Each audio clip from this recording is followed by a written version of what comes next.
Hi guys, it's Nicole from the Physio crew. I've got time for one more question today. So sorry I did the Tony Robbins video, but I'm going to do the Ask Nicole. Now this question, I have to admit, I don't know who, well I do know who sent it, but I don't know them personally, but it did quite make me laugh.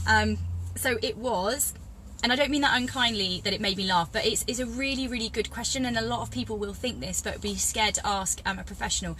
And it was, should elderly people exercise or will they get a heart attack?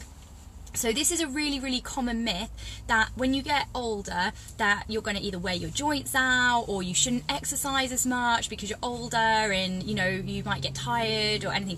But it could not be further from the truth. Like, as you get older, when you're getting into your 40s and 50s and then you move into later life, that is the time that you want to be doing lots and lots of exercise to make sure that you're physically strong, to reduce your risk of falling as you get older, which might result in you needing to have an operation or have something, a serious illness such as heart disease, cancer, stroke. So you're reducing your risk by exercising regularly.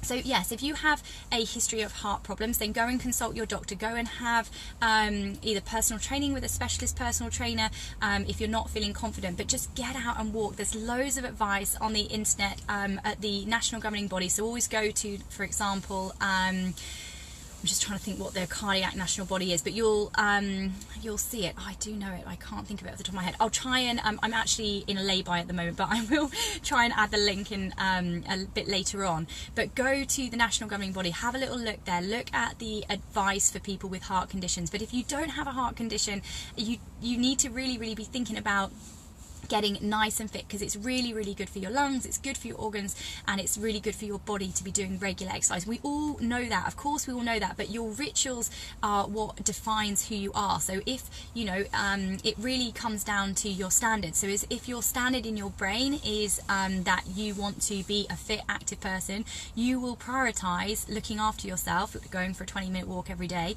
or getting yourself out of breath every day. That will mean that you're much, much more likely to stay fit and healthy, and that's part of your blueprint, that's part of who you are. And it's important to develop nice, healthy rituals. So people who have rituals such as smoking, of course they're doing that because they get a short-term benefit and it's just something that they do repeatedly. What we have to do is we need to train you to understand that the human, we need a level of addiction of something, but we need to have, we love habits, we love doing things regularly. That's why they call us creatures of habits.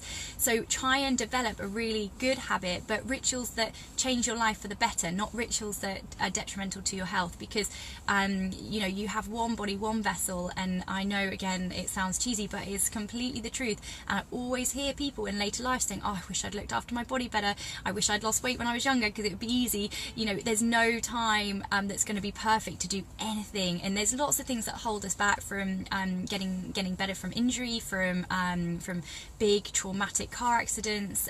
Psychologically we can be held back. So I want you to go away today and think about 3 rituals that you can change every single day to improve your life, whether that be that you go for a 20-minute walk, whether that is that you spend more time with your loved one, whether that is that you think about planning your meals for the week so it's healthy. But make sure that it is a ritual that you're prepared to do every single day for a year. Just keep doing it, make sure that it's consistent, because when you formed that habit it'll be much easier to keep, and then you'll reap the benefits for years and years to come. You know, if I always say this, but if I gave you the choice of a stroke or do exercise every single day, you would choose exercise every single day if you'd ever seen someone with a stroke.